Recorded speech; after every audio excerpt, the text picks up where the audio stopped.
Yeah. Hi guys. Good to see you. See you all. Before we start, maybe everyone let us know where are you guys transmitting into the spaceship from. Hey Lars, you can start out. Yeah, I'm in the best area in Germany. I'm in Havel Valley. Nice. Ah, yeah, Havel Valley, is that the green Silicon Valley that I've heard so much about? Absolutely, near Berlin, around Berlin, and yeah, I hope it will be the next startup area because work-life balance is getting more and more important, and Havel Valley here can do this. Great. How about you guys, Alex? I'm from Sofia, based here in the beautiful Balkans capital of Bulgaria.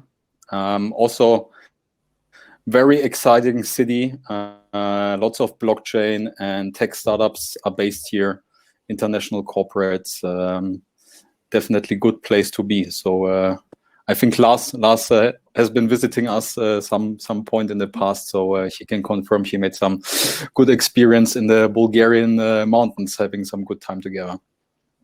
Yeah, I think that the best part there, that near the city or really close to the city, is a big mountain, and you can go snowboarding, and it's directly in the city. It's really cool. That's my preferred startup town.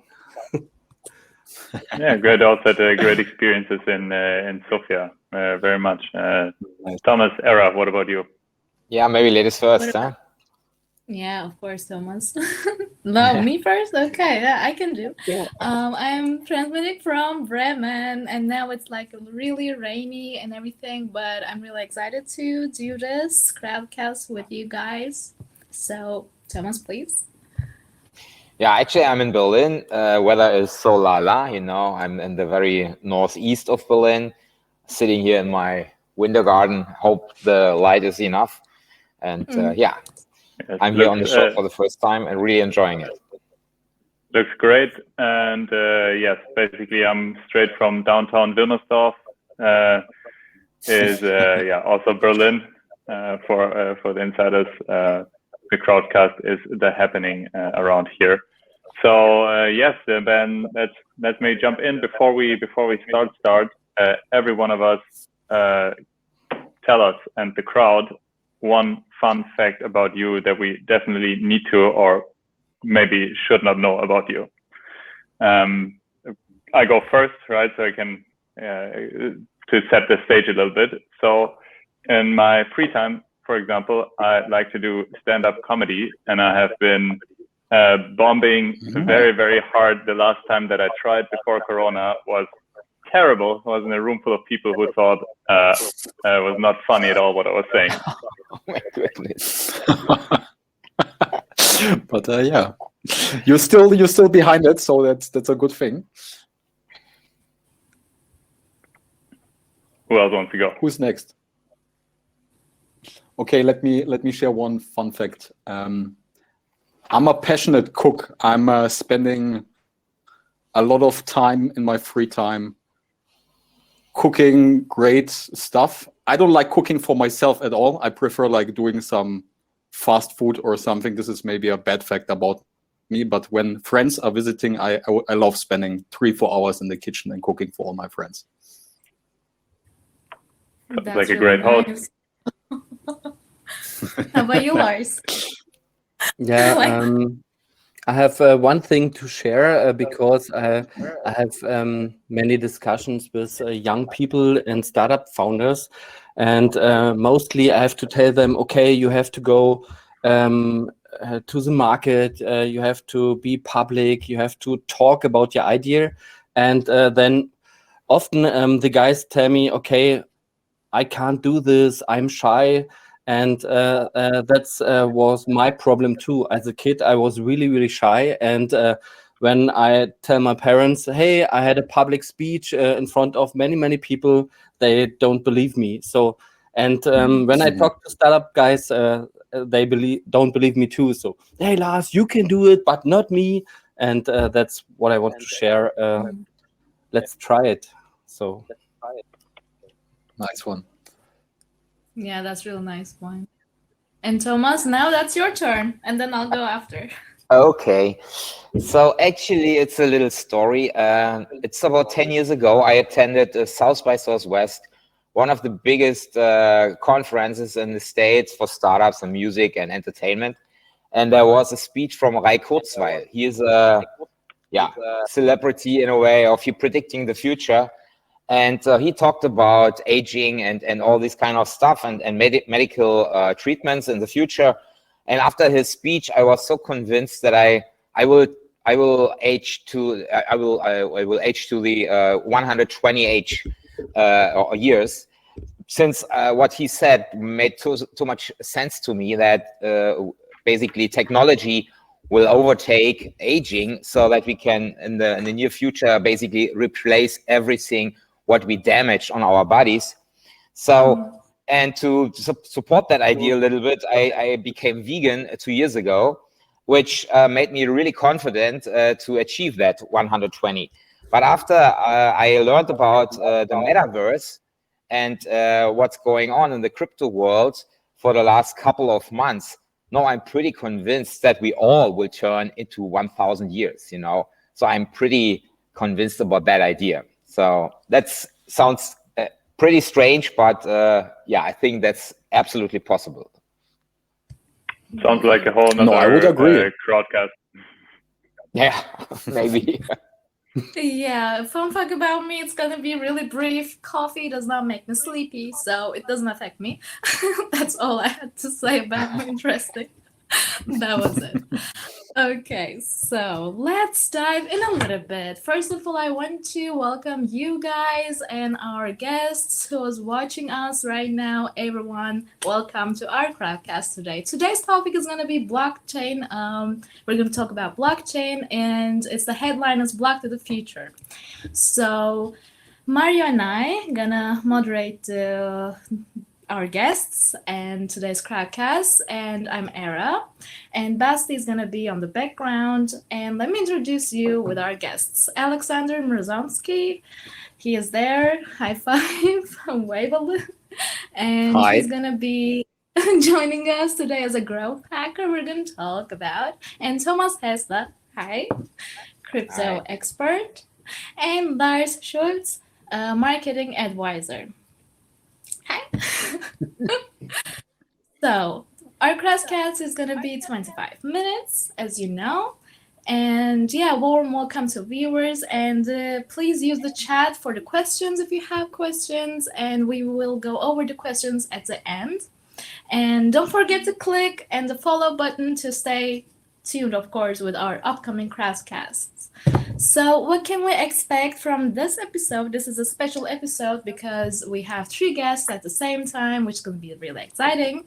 We hope to gain insights, and we're definitely going to gain insights on the macro level through the point of view of our guests on the ecosystem. So let's dive in with the questions, because it's going to be really exciting, and we're going to talk about so many topics. So Mario. Yes. Thanks, Era, for the intro. Just for the expectation that we're going to have 45 minutes as usual, and yes, maybe just shortly, each one of you can maybe say 1 or 2 sentences to your background, so the audience is a bit prepared. Like, from what angle are you looking at the whole ecosystem? Alex, if you want to start, that 2-3 sentences. Sure. Yeah. My name is Alex. I'm 31. Born in Germany, living in Sofia, Bulgaria for 3 years. In the crypto space myself, I entered the first time 2012-13 when I invested myself the first time. Being active in the crypto space since 2017, more or less professionally. Currently working as a relationship manager for one of the world leading crypto banks, I would say so, and joining today from the view as a growth hacker, having experience and background in sales, marketing, and events, social media. So yeah, that's from my side. Thanks, Alex.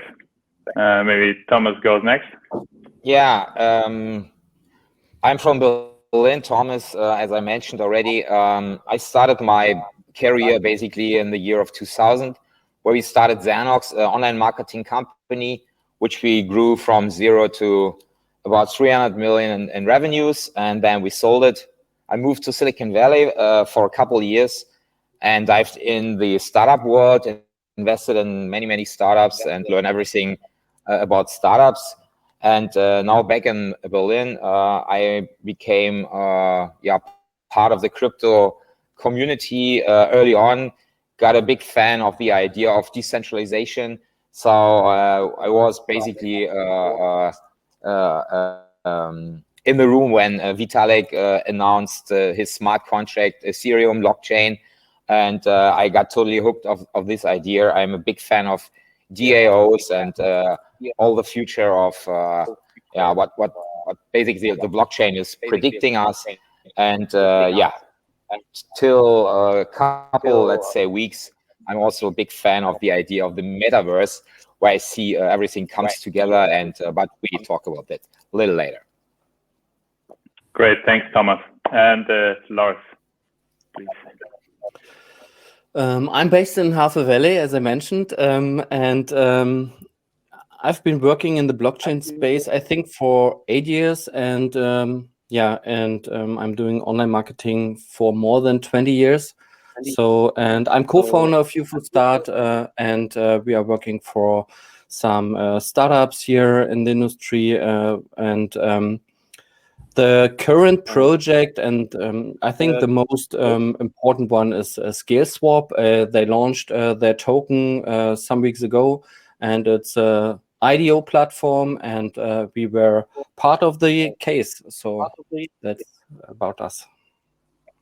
Okay, thanks, guys, and audience. As you may have noticed, what unites all of us three guests is that they've been around for a very long time, right? And they've seen a lot of the ups and the downs and all of it. So my first question would be also from your particular point of view as marketer, growth hacker, investor, ecosystem builders.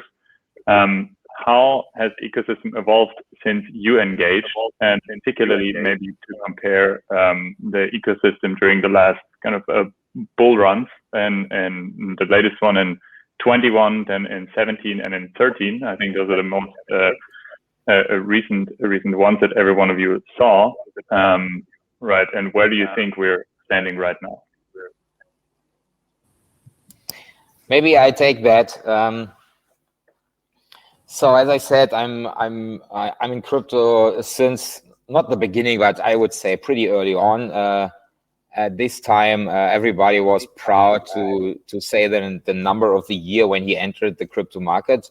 At every meeting, when you met someone talking about Bitcoin, the first question was, "Okay, since when are you in?" Because it always repeats, you know. So, and I've seen so many ups and downs in the crypto market that for me it's like I don't know, it's like watching a movie or a cartoon or so, where everybody gets excited and then totally disappointed at talking. You're reading and hearing the same stories over and over again. Bitcoin is dead. Bitcoin is the bubble, and so on and so on. So it comes and goes. Basically every, I don't know. It depends, of course, on the cycle. But so overall, I think everybody can see the trend is pretty clear where we are going, to the moon. And even if you don't have an idea about what's behind the let's say total idea of decentralization, and you still only have your eyes on Bitcoin and don't pay attention to all the other technologies, I'm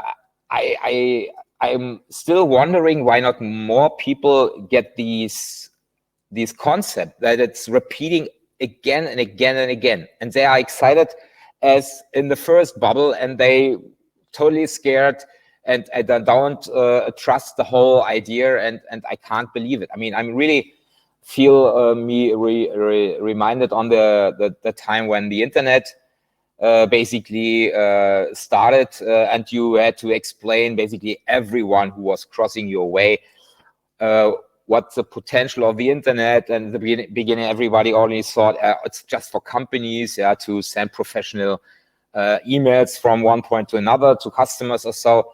And nobody could understand or could believe that internet will become part of his life in the near future. And today, nobody could imagine a life without the internet. You know, it's not that long ago. And so now we have even in my eyes, a bigger opportunity with crypto, because I try to explain to people, it is like electricity and the internet was invented at the same day. You know, that's what we will see, the impact we will see in the world, what crypto will make with the world. So, and we are still very, very early. I mean, I sent you some charts yesterday. So in terms of mass adoption, it's still very, very early. I think we are below 10 or even 5% of adoption worldwide. And so most people in the world have no clue at all, you know, what's going on.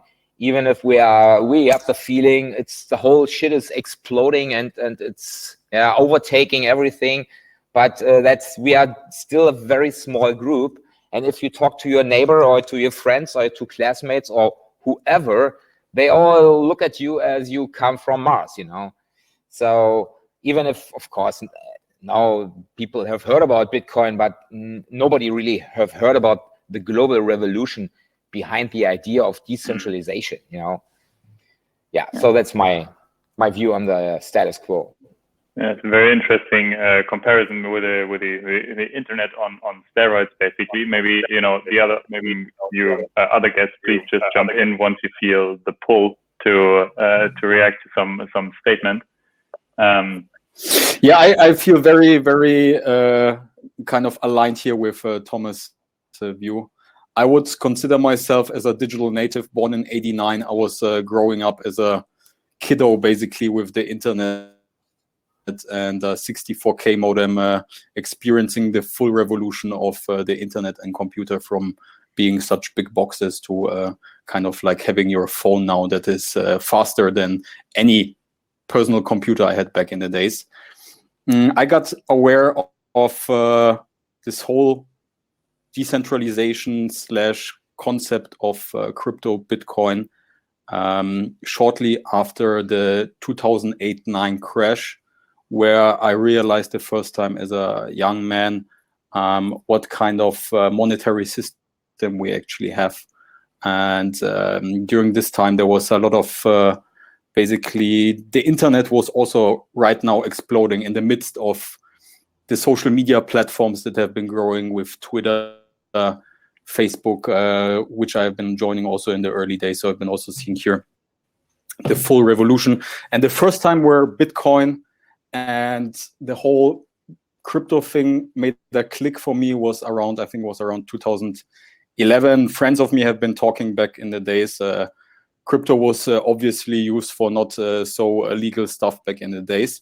But for me, the real point where it made a big click was when WikiLeaks basically announced that they have been basically cut off from the payment network of the world. And they basically said, okay, if the governments want to pressure us and take away the possibility to get finance for free journalism, we will just switch over to Bitcoin. And I was like, oh, wow, this is like a huge thing, like an organization that is basically fighting for giving everyone in the internet access to free information and information that should be available to everyone, is kind of like going away from a digital fintech like PayPal or MasterCard using credit cards, switching over to Bitcoin.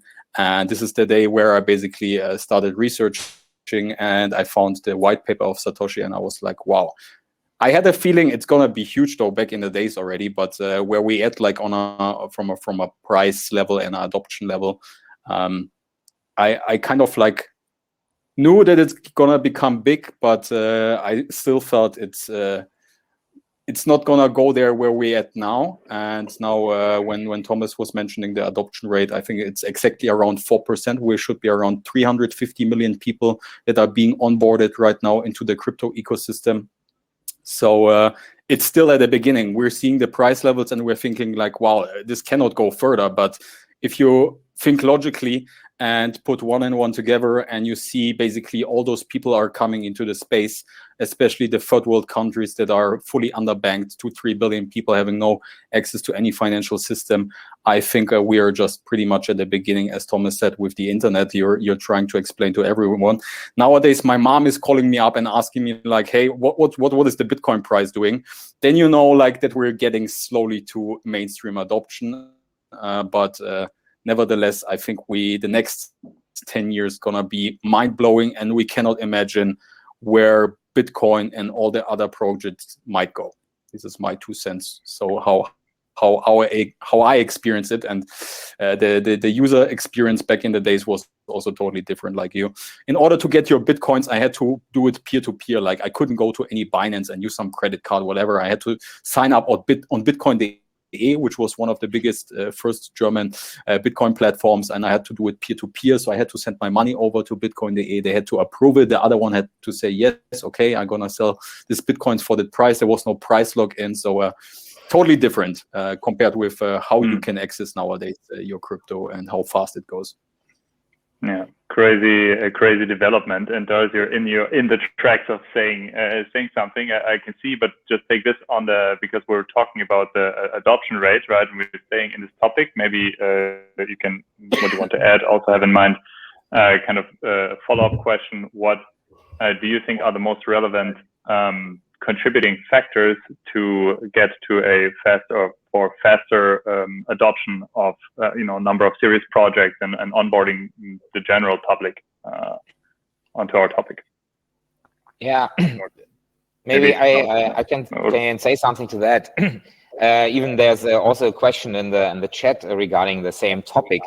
I don't know the book Crossing the Chasm, but in regards of what needs to be happen that we come to mass adoption. Of course, we are waiting all for this killer application, consumer facing killer application in a way. So everybody, of course, is thinking of, okay, maybe if Amazon starts accepting Bitcoin, maybe then the whole world will turn into Bitcoin. Actually, I don't think so, because it brings no extra value to the world, and you can't argue to the people why it makes more sense to pay with Bitcoin on Amazon instead of paying with a credit card or PayPal or whatever people are used to. So, and I think we are maybe looking in the wrong direction and waiting for something what needs to be happen in the crypto world that the real world will accept it. And maybe this killer application comes from a totally different direction. And the first killer application, which actually we have seen so far, was basically the ICO market, when people started investing very small amounts of money into crypto startups, which was not possible before because of regulations. I mean, basically everywhere in the world, you have strong regulations on investments into startups. So it's basically impossible, besides some, let's say, tiny exceptions of small internet portals, but it's almost impossible for a regular investor, let's say someone who has some money in the bank, to invest in a startup, because he is not allowed to do that, or the startups are not allowed to accept that kind of money. And with the ICO market, immediately everyone could basically participate in a very, very hot value gaining market by basically IPOing startups. And so especially investors, people who were really close to money and looking for opportunities where to put their money in, even if they were very small investors, they figured out in a second that this is a very good way for them to make some money. And the only way to do that was basically to acquire crypto, because you had to buy Bitcoin, to buy Ethereum, and then to spend this Ethereum into an ERC-20 ICO.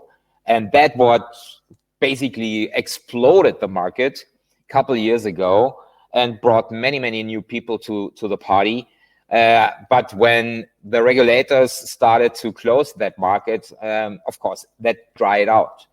I thought there's a new wave coming, and maybe it is, with staking pools, because this is the only way today to make some money on your savings. If you bring the money to the bank, they take it away. But if you put your money into crypto and you stake it, you make some interest. And this, of course, is for most of people in the world easy to understand, and there's no alternative. So actually, I expect that more and more people moving their money into crypto just to get some interest. But this is not this killer application thing where everybody really gets totally excited and wants to be in. Yeah. So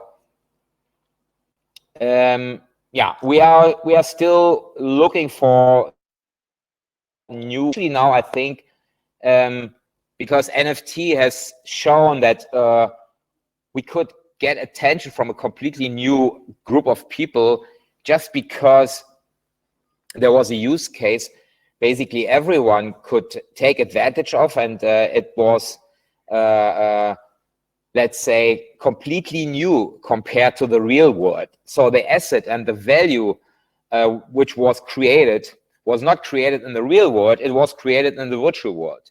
And I think that's the direction which we have to look for, where the next big thing is coming, where everybody gets so excited that he wants to enter this crypto market. And as I said at the beginning, for me, there's one term which is basically representing that idea, and that's what they call the Metaverse, where basically everything happens in the future in a completely virtual digital world. So I assume that sooner or later, basically every human on Earth will be keen on moving into that Metaverse because everything is happening there. It's like at the beginning of the internet, when people ask you, why should I be in the internet? I mean, if somebody needs a painter or so, then he is using the yellow pages, and then he can find me. Today, nobody ever would look into yellow pages to find a painter. And so the same thing will probably happen again, and that's what I see will bring us to mass adoption, that everybody wants to just move in. Okay, thanks. We're just moving already into the future. Lars, please. You also had something in store. Yeah,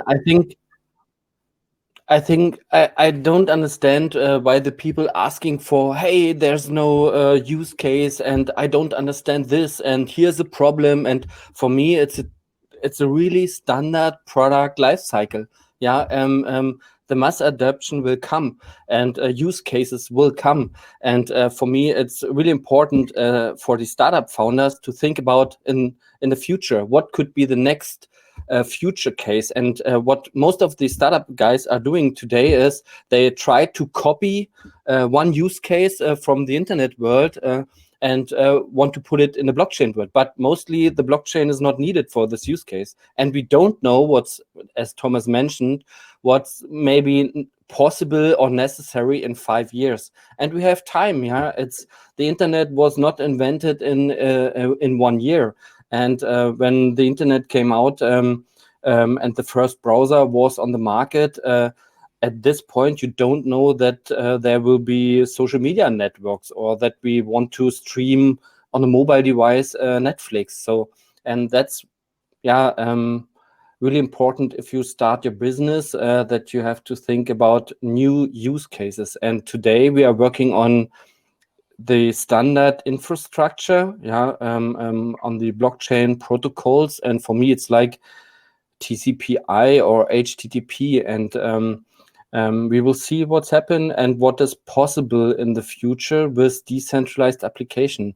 And I want to add one, maybe it's a little bit too philosophical. I don't know. So, Philosophical? but for me, the current situation, capitalism, platform economy, it's over. It's in a data information based world.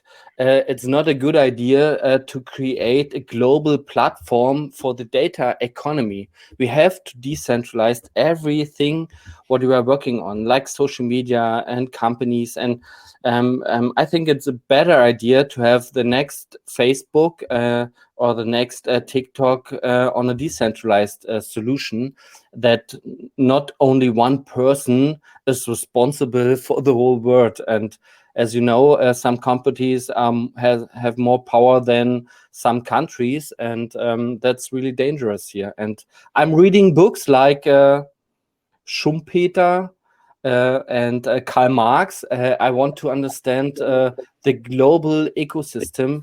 What could be the next step here? Very interesting also to have these the concepts that have been, and the constructs have been thought about before and didn't work out, maybe can have a new chance, like their actual life with the decentralized technology that we have now. But I think Era, you want to dig into another topic? Yes, I was waiting for my topic to come, because my question is on a really hot topic, which is regulations. And I really want to know, you guys, from you, like, what do you think? It's the reasonable, more or less, like, level of regulation on the blockchain and crypto space. What do you think? What would you say? Maybe to add my 2 cents here. I'm working in the space, and basically I'm daily kind of dealing with those kind of impacts that are being right now decided by politicians all over the world. On the one hand, I'm a big decentralization fan, and I believe in the future of the decentralized economy. On the other hand, I think to a certain extent, some kind of regulation, if it has to come from the state, this is another thing. I think there can be also self-regulatory bodies within the ecosystem that are basically creating the frameworks for following certain regulation standards in order to protect consumers. Because seeing what's going on right now in the DeFi NFT space, and thinking back to the ICO craze in 2017, there's a lot of scam going on. There's a lot of fraud going on. People are entering the space, don't have any idea, and being pulled into projects. And those founders have been promising a lot of those things that never have been actually executed on the end. Money has been raised, millions of dollars within minutes, and basically showing that on their one hand, decentralization can be very powerful, and it can be a very nice tool to build certain projects based on crowd governance or crowd investing. But on the other hand, I think there should be rather from the industry, or the industry should put their approach to create the legislation that is being right now set up, because regulation will come. We will not be able to avoid it. Crypto got too big too fast in the last 12 to 24 months.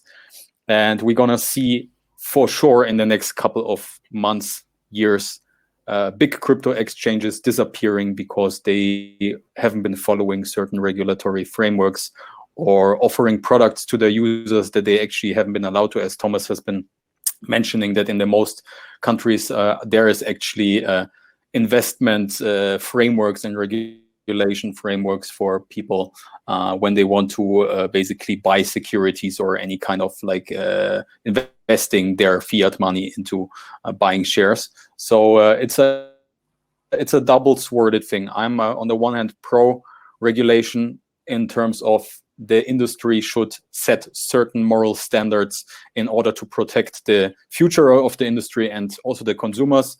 On the other hand, I'm not a big believer into state regulation. So I think, people should, or the ecosystem should do everything possible to create a framework and regulation that is in the interest of the future of the decentralized economy, and not create frameworks, regulatory frameworks that will basically kill innovation, as it is mostly done from my side.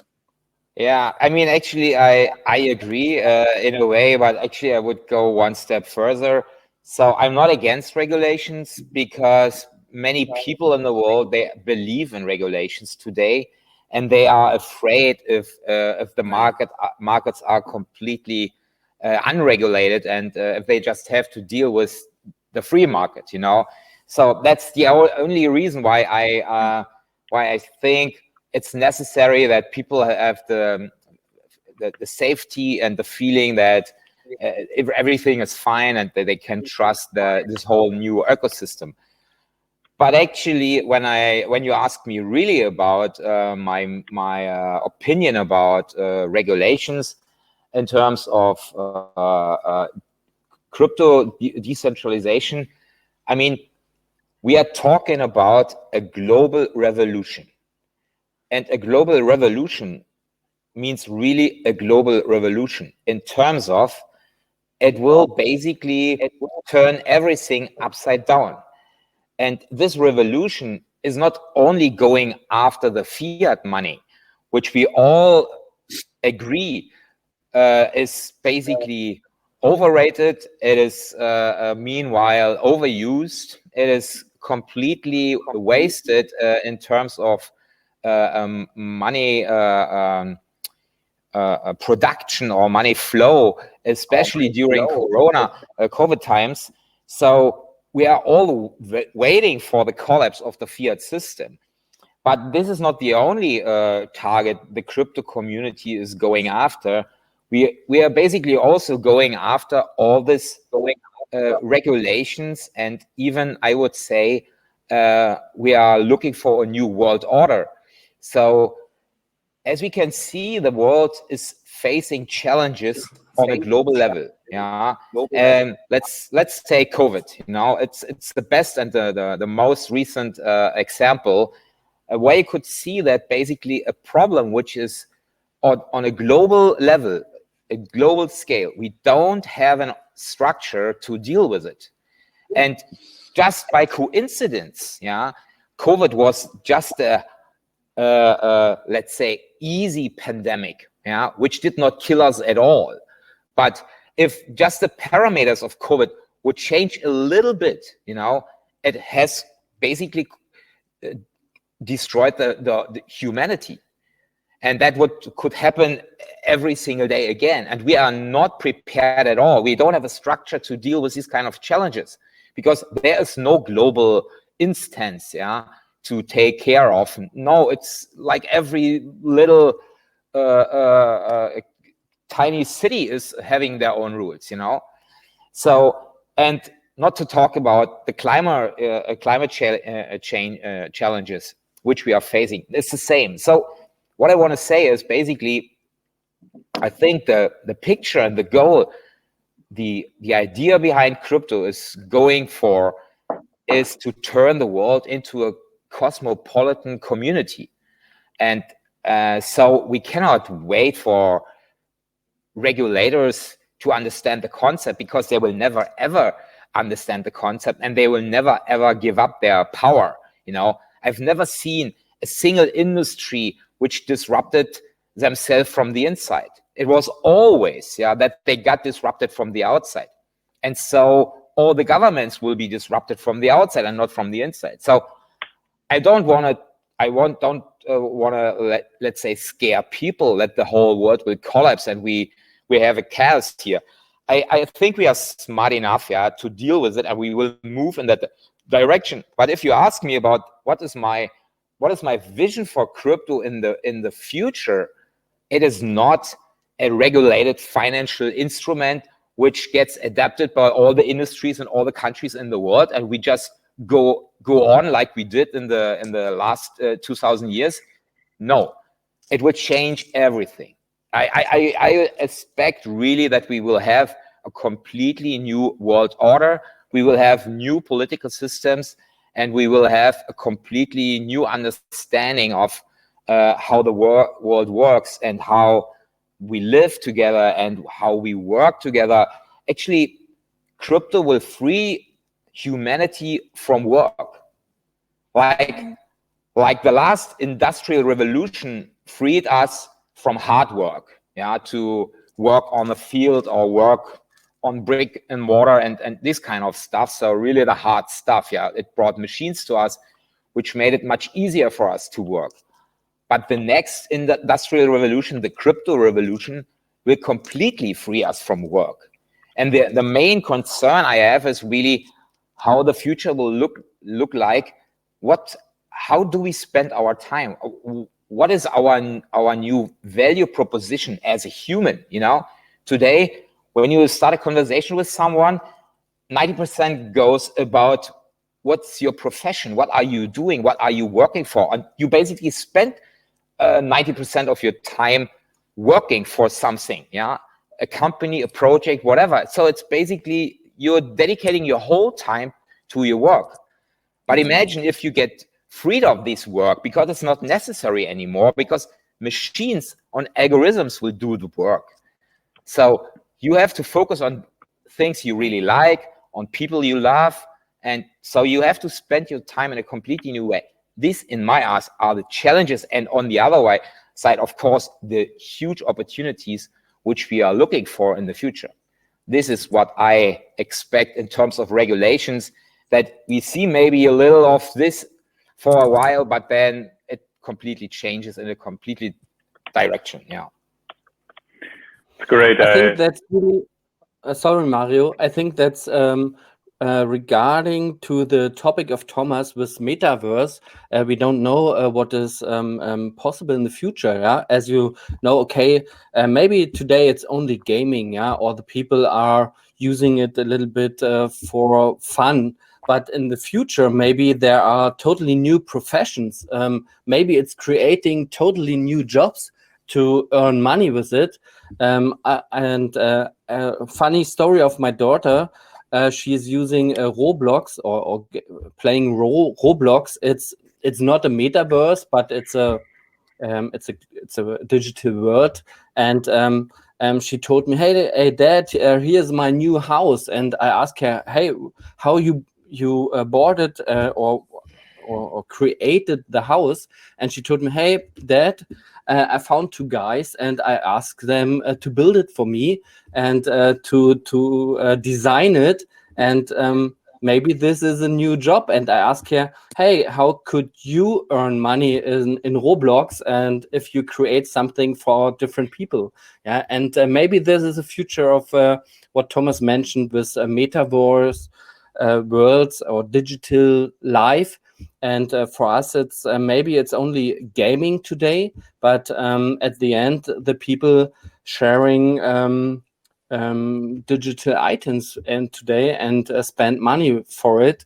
And it's or Instagram. Maybe it's like a digital world today.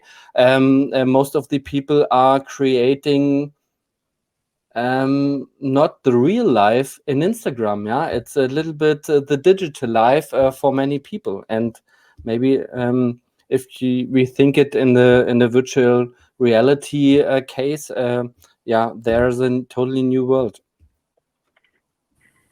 Thanks for that. Considering the time we've all been contributing so much already, but yes, officially our time would be over now. But I think we extend a little bit. If give me a nod of all the guests, if you have another 15 minutes, so we can continue this and then close up. So just real quick, because we have been going into this direction already. What's your outlook for two things, each one of you? One, where we stand in 1 year, and where do we stand in 10 years?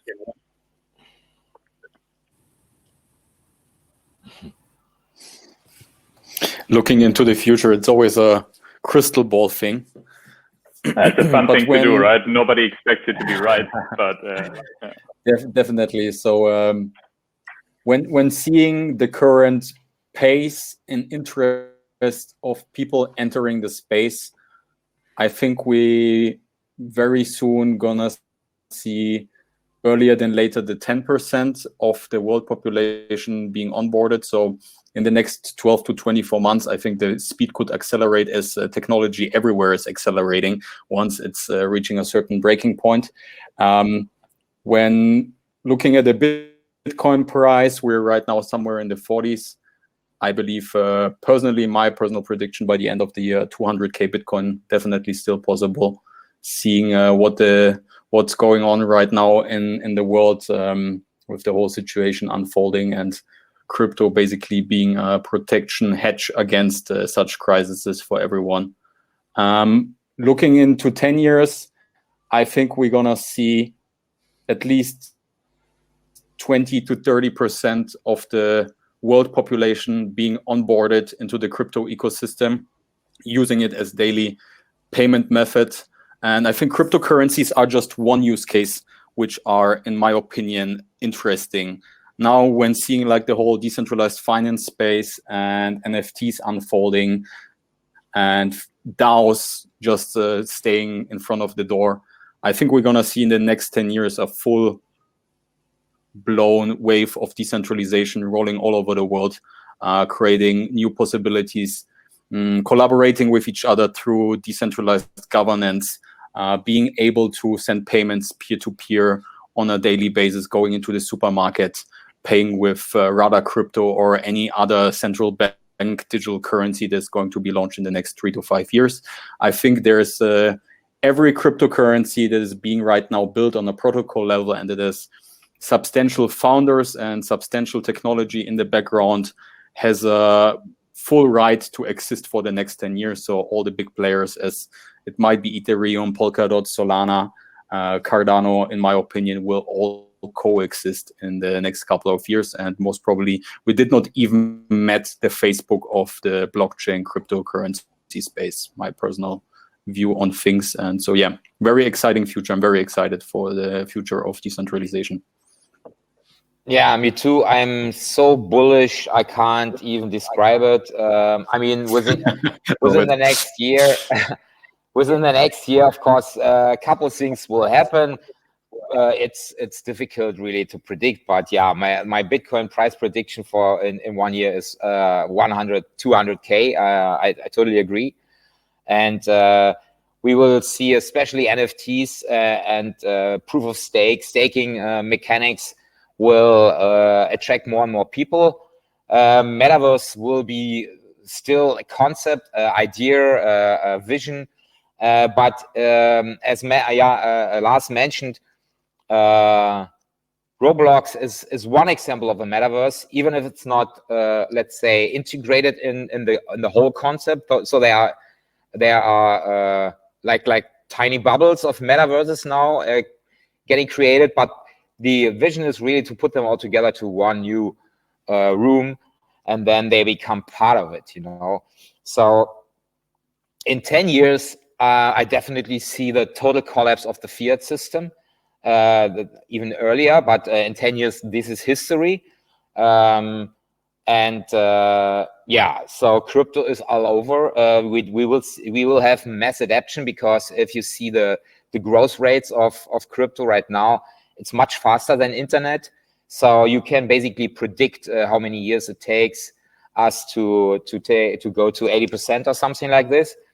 And yeah, Bitcoin price in 10 years, I think $1 million, it's absolutely possible.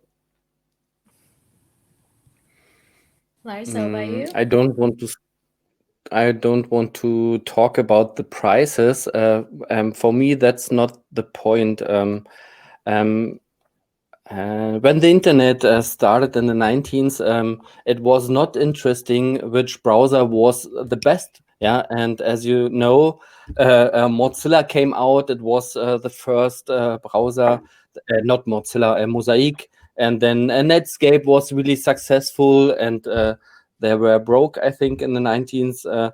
And then today we have Chrome, yeah, and they were really late on the market. And that's the same here. For me, it's not important that if it's Bitcoin or Ethereum at the end.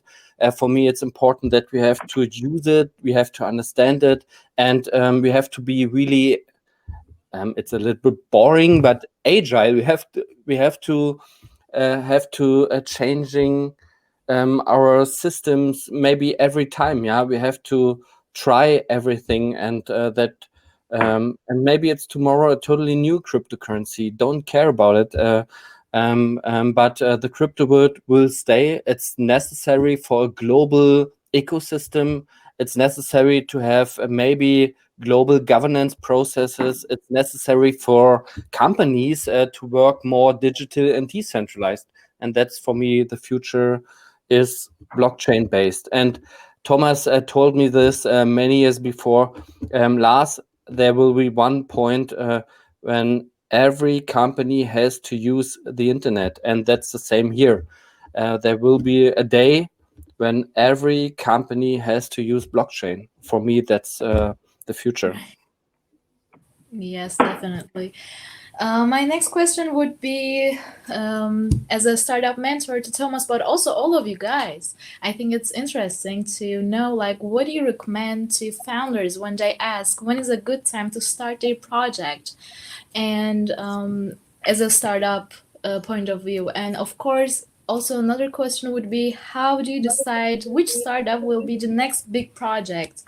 How can we decide these? Nobody I knows. personally think there's never a right moment. I mean, the best moment was always yesterday, So don't wait a single day, because to start a company or to become an entrepreneur, it has nothing to do with an idea. It's just a decision, a decision. I want to become an entrepreneur, which starts your travel and makes you looking for an opportunity every single day.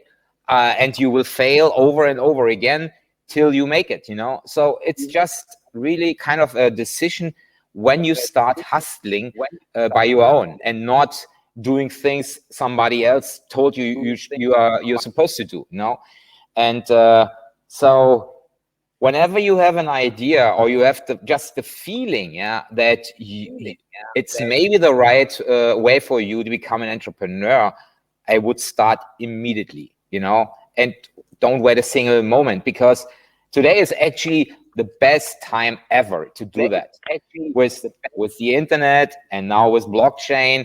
So basically the whole world is like a green field, there's a green empty field where you can basically build everything you could imagine on top of it, and it will become valuable in the future. So especially if you pick the right industry. And when I talk to startups, I mean, actually, that's what I told them already a couple of years ago.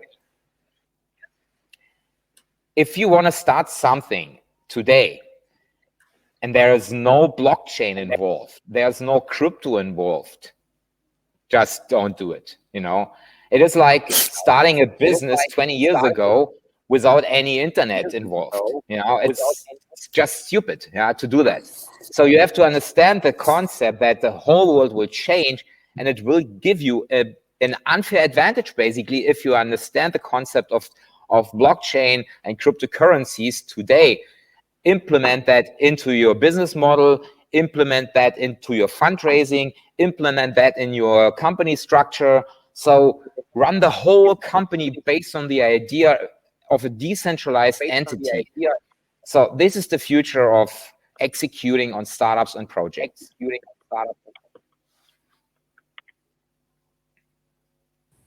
Good point, definitely. Yes, thank you for the shares. They're really, really informative and encouraging, of course, for the lot of startups and the people who cannot, just make their decision or go out of there. Thank you for your sharing. Yeah, nothing to add. Alex, how about you? Yeah, also no, from my side, I think Thomas brought it on point. I'm in the startup field since 2012. I've been joining a lot of early stage startups, and what I realized, there's certain important things that will always be needed. The idea is one thing. It's like you can always have an idea, but if you're like too slow, someone else will execute faster. In my opinion, there's 3 things that are really major. Number one is the team, the people that you are working with, which will make it or break it. Like the people that you are working with might be your co-founders or your future hires. This will definitely have the biggest impact, because at the end, it's you as an entrepreneur. You can have an idea, but mostly you need a bunch of people in order to execute on this idea. Besides you're like a magician, full stack, whatever, then you can do everything at the same time. Number 2 is culture, business culture. It should be a culture of encouragement, of transparency, of generally living values, and also living these values in the team and also with your clients. And definitely also cash. Cash is life force. Money is life force. You can have a good idea, but there will be always someone outside there that might gonna find your idea. He's having some kind of investor in the background. Of course, you can also sometimes bootstrap it with low budget, but I think cash nowadays is necessary. You see all the big fintechs. There's hundreds of fintechs out there. Revolut is killing it because they have basically access to the most money. And if you have these 3 factors, then this gives you already a good background. And I think there is, as Thomas said, there is never a point for it. It should have been yesterday. So if you have an idea, jump into it. It's going to be anyways a journey. It's never straightforward. You're going to fail. It's going to hurt. Most probably 10 out of 20 ideas never going to work. But I think this is kind of like the thing. If you're entrepreneurial, it's a journey. You love it. You love the journey, and it's not about the project, because you can build projects, you can pivot projects.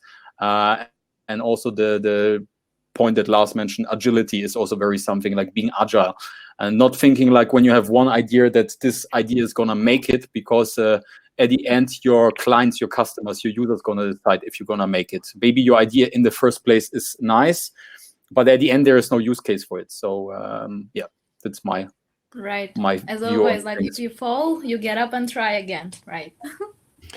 But Right. I see one new point here. The blockchain projects are on a global scale, and what you can see, that money is not only the success factor. What we can see here is that Ethereum has a really strong community, many believers, and a really good spirit. And there are some other competitors like Tezos and EOS. They raised so much more money, and they are not successful. Yeah, and I think EOS raised, I don't know, many million, and Tezos, I think $380 million, and they are not successful because the founder team is not, I don't know, trustful or whatever, and there's no big community behind. And if you want to create a decentralized ecosystem on a global scale, a really strong community is important too. And that's what in a centralized world, it was not the case. Yeah. And for me, this is one of the success factors for Ethereum. Thousands of developers believe in this project, and they are contributing every day. And yeah, a good community. Yeah. Totally agree with you. Maybe for me, adding all on those to both of your points. Just real quick, adding on both of your points is very interesting. Since you mentioned, Alex, culture and or let's say the cultural aspect, but also what are the ingredients needed, and it's the classic ones. And Lars mentioning the community aspect. So what I'm experiencing right now in our business is that not everything can be bought with money in a different cultural context, for example, right? And our blockchain space is global, right? For example, in Japan, you cannot just come and the guy with the more money will make the deal. No, it's the guy with the reputation, right? With the history and the reputation, and maybe also the community in the background that will get the favorable, that will get the deal, and not the guy with the most money. So this is kind of another aspect that ties in with community, culture, and the likes. Definitely. For me, this point that I mentioned, culture is including community, because this is like, it's the substantial part of whatever you are doing. You're building it anyways for the people, and culture is basically what is aligning you around it. And you can have a community, but then you might don't have the budget to kind of like push forward, you know, like there's a lot of aspects, and I experienced it, like people building amazing things with amazing communities in the background, but then they have been, for example, lacking money, or they have been lacking a proper culture, or they have been lacking a proper founders team. And so this is for me like why this community part, it's basically end result of all those 3 points that I mentioned for myself are important. But yeah, it's of course how you see it. Right. I see we're coming we are over 1 hour. It's been so great to talk all of the it's been 1 hour. It's amazing how the time flies. It's been a really good talk, and especially Thomas, Alex, Lars, like thank you so much for joining us today. Our audience also, it made a great conversation, very informative, very interesting. That's what we need, very refreshing as well. So thank you so much for today, having time for us, for our audience. Anything you would want to add at this point for the closing up? I think we have some Cardano guys here or Cardano fans in the community, and so we have to mention that Cardano is a interesting blockchain too.